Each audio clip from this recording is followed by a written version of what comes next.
zabezpečovať nákladné vozidlá nielen na práve, ale aj falošné doklady, a to zo Slovenska aj z Českej republiky. Zoltán F. je v súčasnosti vo výkone trestu odňatia slobody za inú trestnú činnosť. Ďalšie 4 osoby sú stíhané na slobode.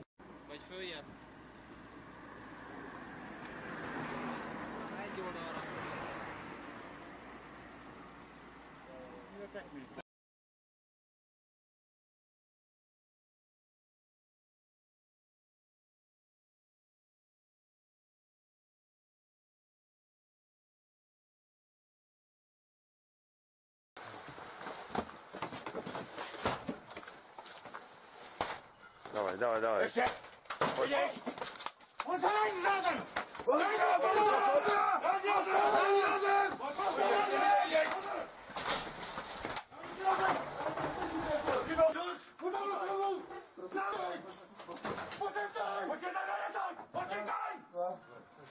Počítaj! 5, 6, 8, 9. Dobre, zostaň pri oslove. Voľný, drží nebezpečný. Voľný! Policia! Policajná akcia!